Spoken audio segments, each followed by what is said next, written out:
Hello and welcome to my live stream, and hopefully we've got sound working this week and everything is good.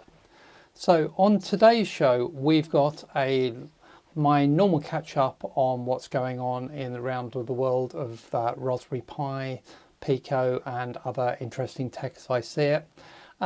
Stuff around my projects, of course, and what projects are going on and projects that I'm working on, and also talk about some testing and stuff that I've been doing around the channel and things.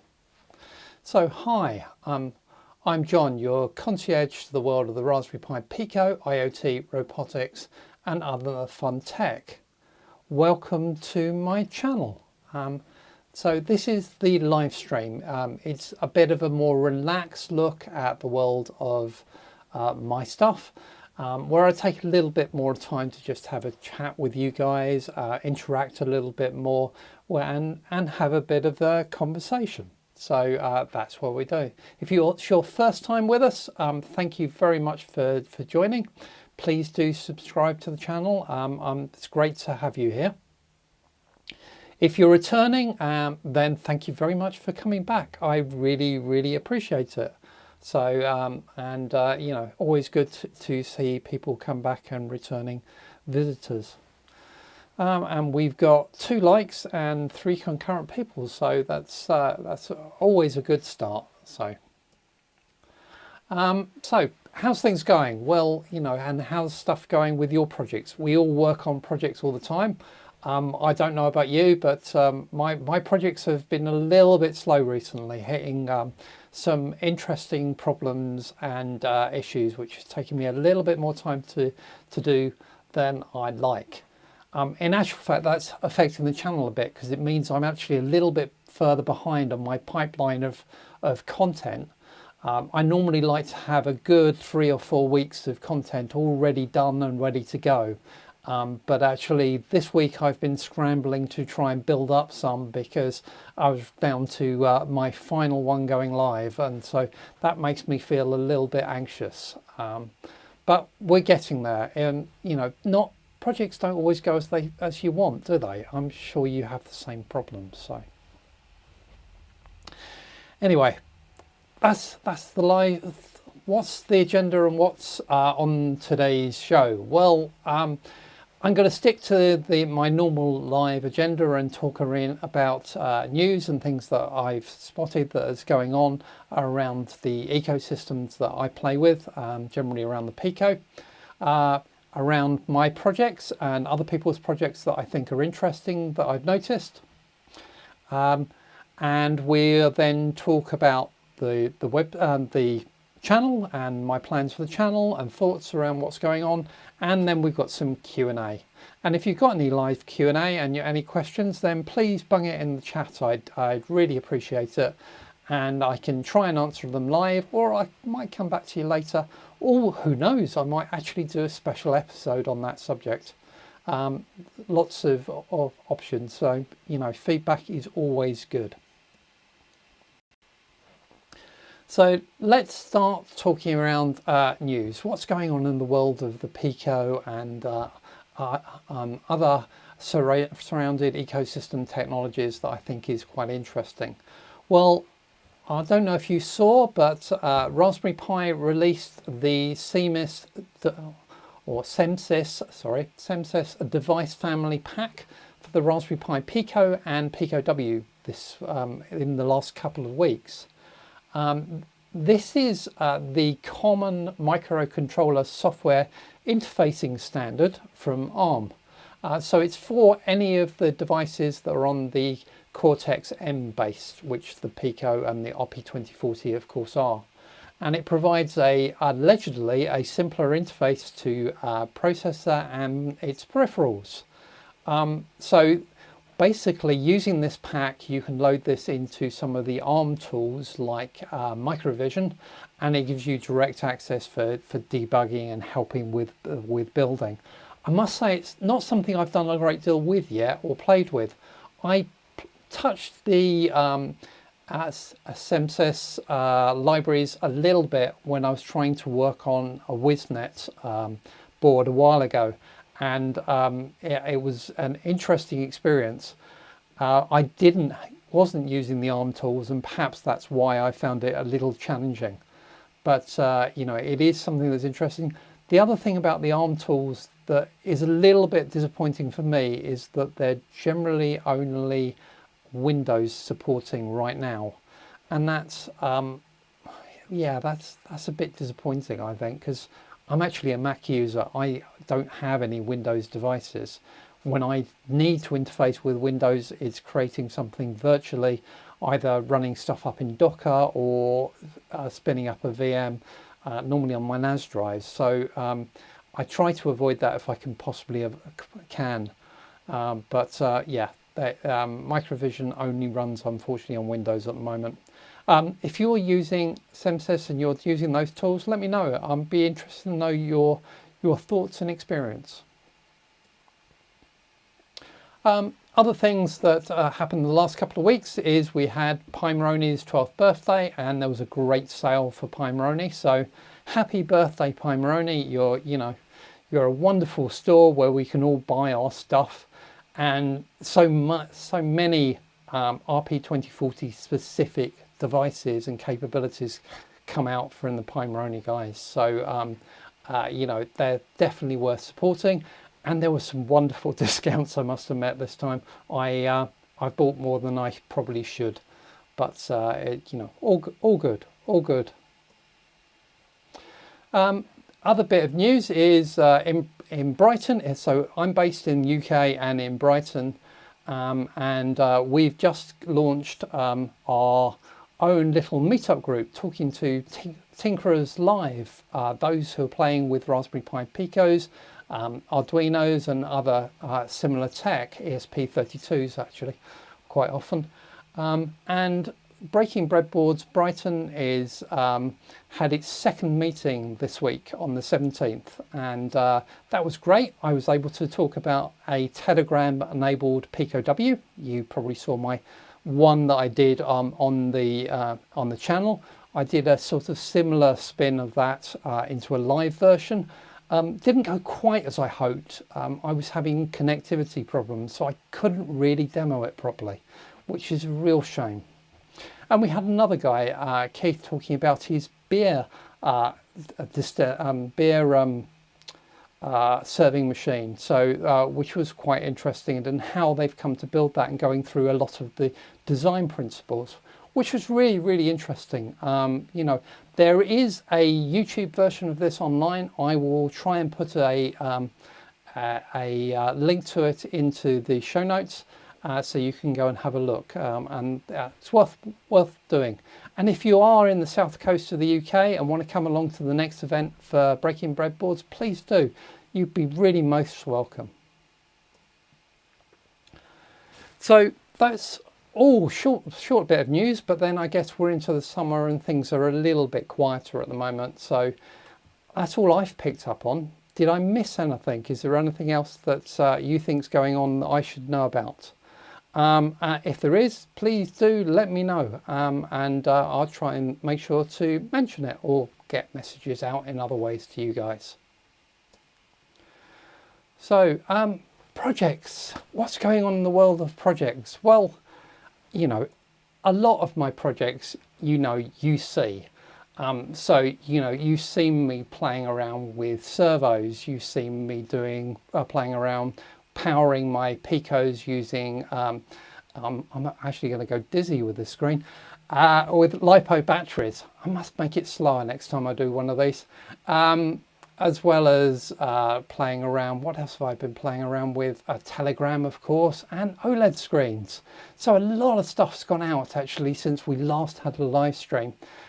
If you haven't seen those videos and you haven't seen those examples, please do go and watch them, and let me know what you think. I'd really be interested in your feedback as always.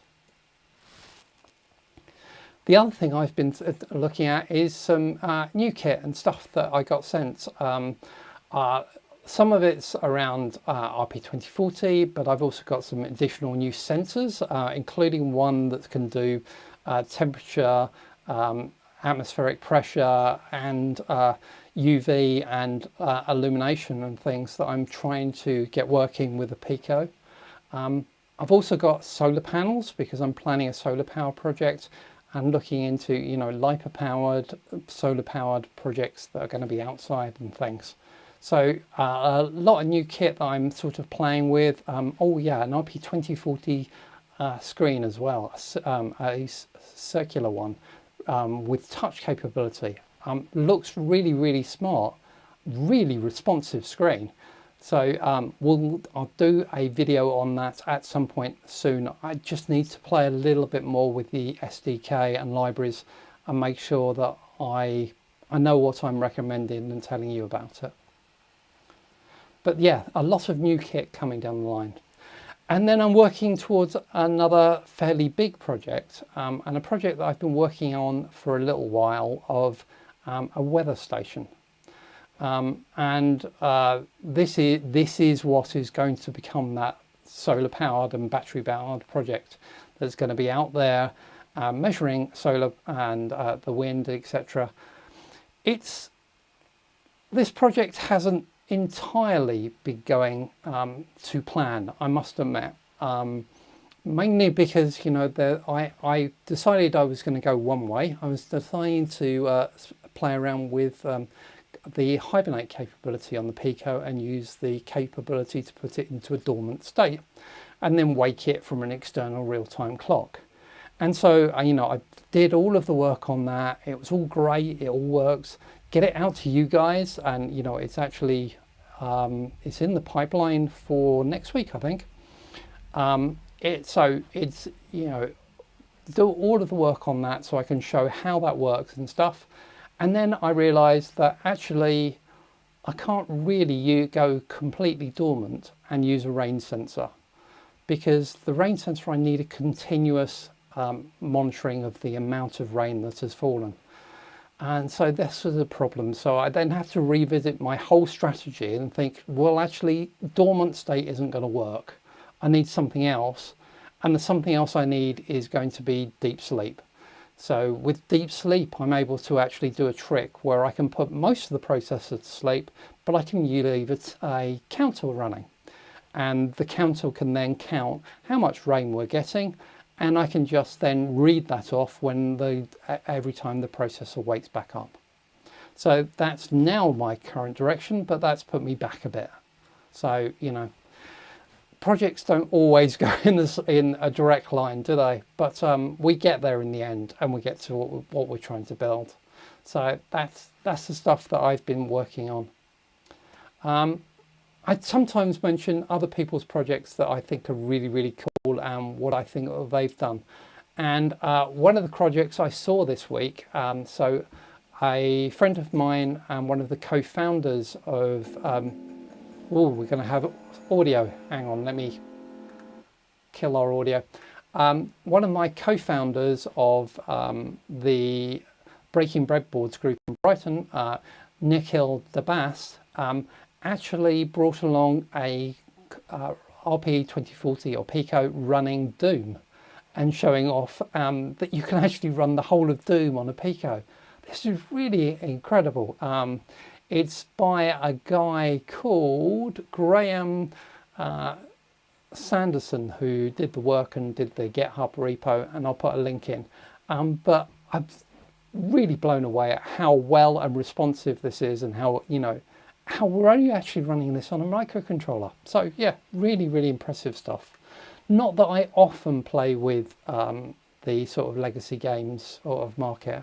When I game, it's more modern games, I must admit. So that's the projects that I was going to tell you about this time and where they're up to.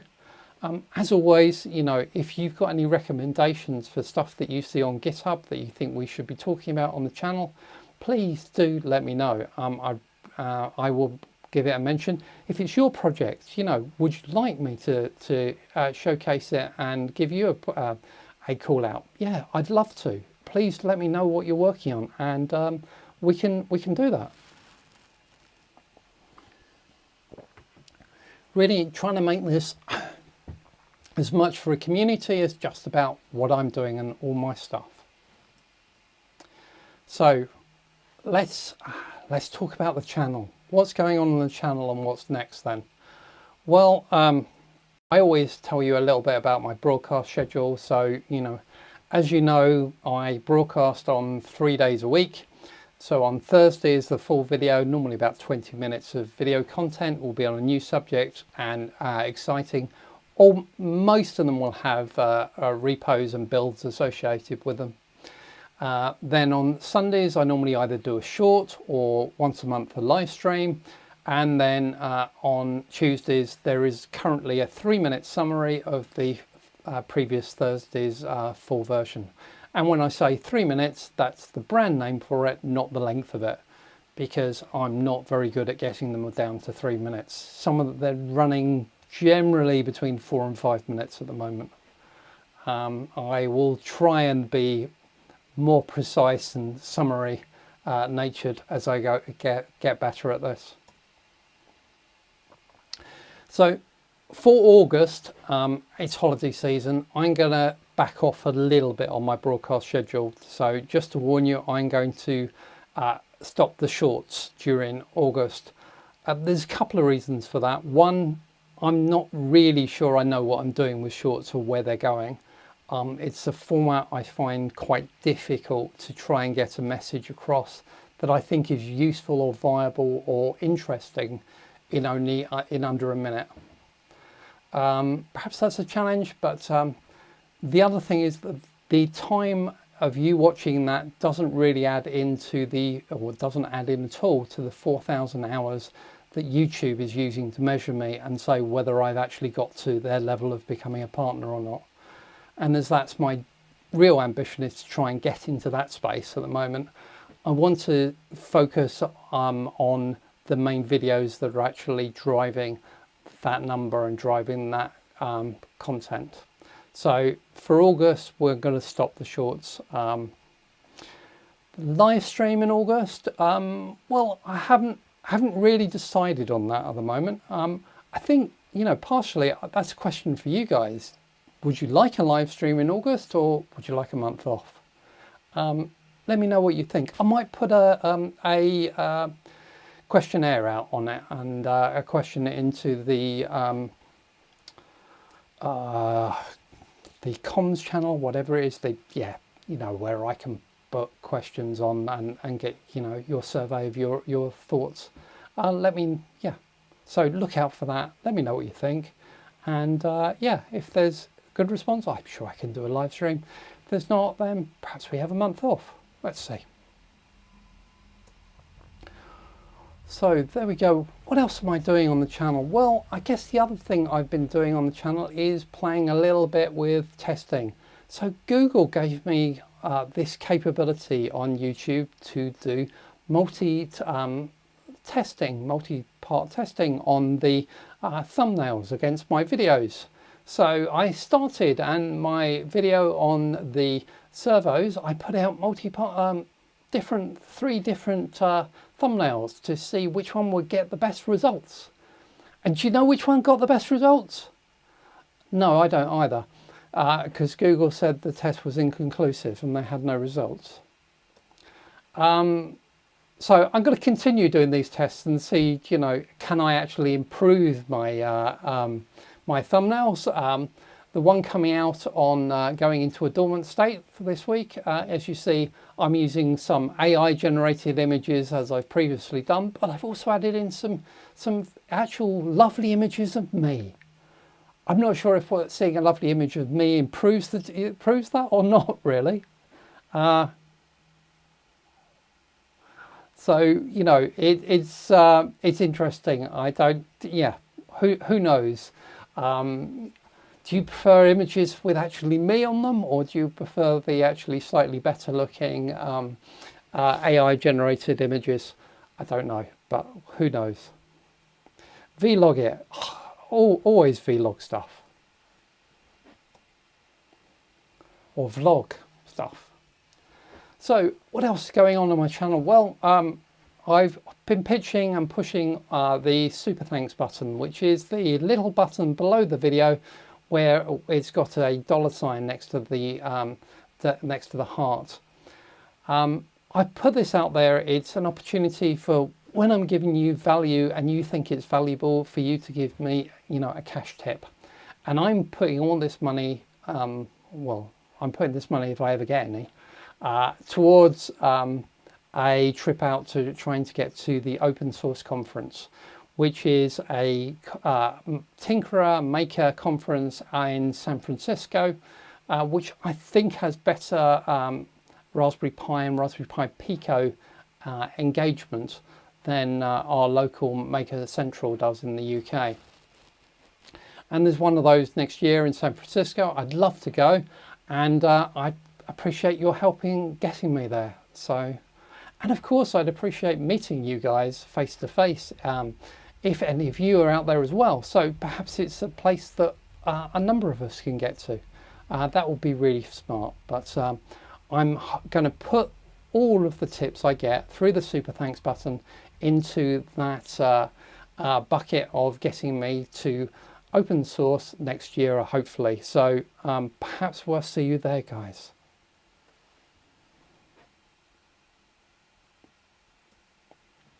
So there we go. And of course, remember, I share stuff on other social channels as well. I'm trying to get content across most of my channels. The one that you might particularly like is Instagram, because I try and use Instagram to give a bit of more of an inside view of what's going on. So I post a little bit of what I'm actually up to and what's going on and what I'm doing each day when I remember, which is not always. But, you know, the more you engage with that stuff, the more I will do it. So please do engage, and we can say we go. And of course, remember, I've got my Udemy channel and Udemy courses out there, a portfolio of courses to help you guys get started and with particular subjects around development or around the Raspberry Pi Pico. So, you know, if you're really just starting, there's one around actually setting up that development environment, being able to debug and code, etc., and working with that.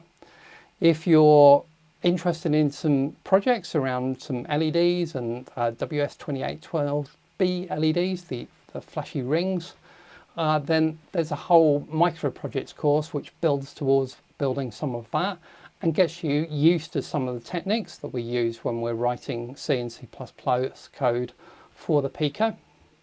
FreeRTOS kernel I use all the time because it's just so useful having a multitasking framework sitting on our Picos. And I've got a course that just introduces that and explains all of the capabilities in the FreeRTOS kernel. If you're into IoT, and I certainly am, then, you know, the protocol that's behind that normally is MQTT.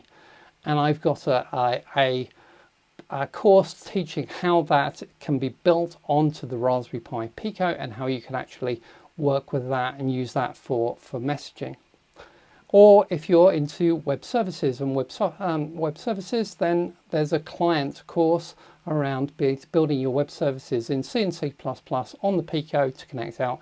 And that's what I've used for some of the stuff on the channel recently, things like the Telegram and the YouTube counter and a few other projects.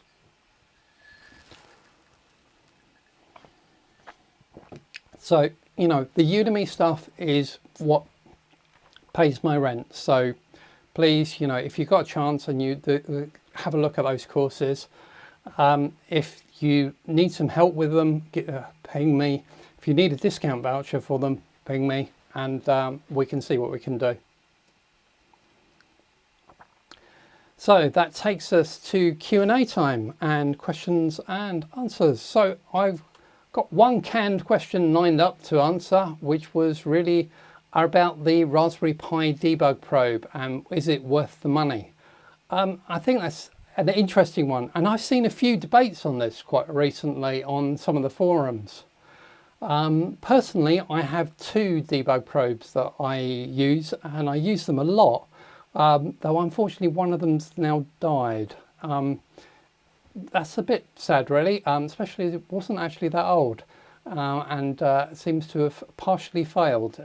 The whole debug side of it has failed. The port forwarding of UART to USB still works, but the debug side of it actually is gone. I've got lots of boards and I tend to work on multiple projects at once, trying to get stuff out and demo and stuff, which means that actually to supplement the debug probe, I'm also using 2040s, which are basically just cut down Picos. So the less pins, a little bit easier just to bung it on the side of my breadboard and use those as a Pico probe to program my Pico. They work really nicely actually, and they're also cheaper than it would cost me to buy a debug probe. So I must admit I've sort of converted a little bit over to using those. This is a bit of a complex area, and perhaps it would be better if I actually did a video on this.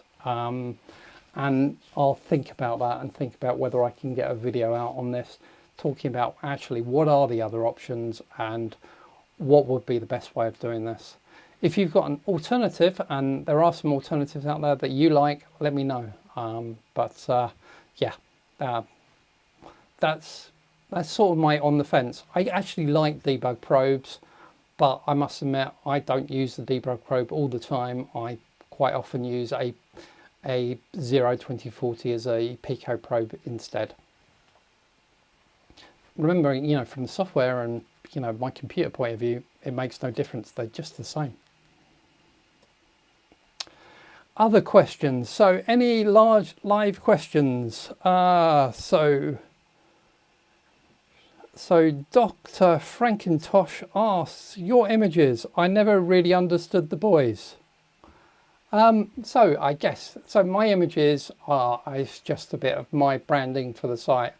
And the channel, I go with a concept of a luxury hotel where you can relax and enjoy the new future technology, and it's just a bit of fun and where I sit it.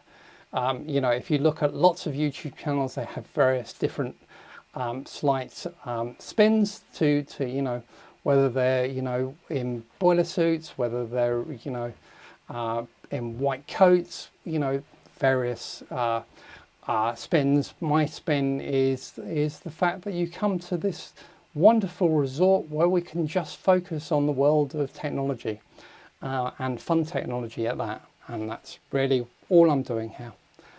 So that's all the images are about, and I'm trying to make them a little bit more consistent and a little bit less random, just to make it feel a little bit more like this is, you know, when you see this stuff, it's Dr. John EA's world, and that's my world, and that's what we're seeing. Hence why I'm, you know, even trying to match my friend here, my AI generated friend here on the right. So yeah, I don't seem to have any other live questions right now, so that would be questions for today. So that brings us really to the end of today and end of the stuff I was going to talk about for the live stream. I'll put a questionnaire out and a little bit see how many votes I get for a August live stream, and hopefully see you in August. If not, I will see you in September. Let me know what you think of the live stream. Let me know any suggestions or things that we should introduce for the next one, and I will get them there. And of course, if you're not subscribed, please do subscribe to the channel. And of course, please like and keep watching. There's still loads of stuff out there. I've now got, I think, 188 videos. So there's plenty of content out there to enjoy. I hope you enjoy it. And I hope you have a wonderful summer. If you're in the Northern Hemisphere, Southern Hemisphere, I hope you're having a wonderful winter. I will see you next time. Thank you very much, guys. Bye-bye.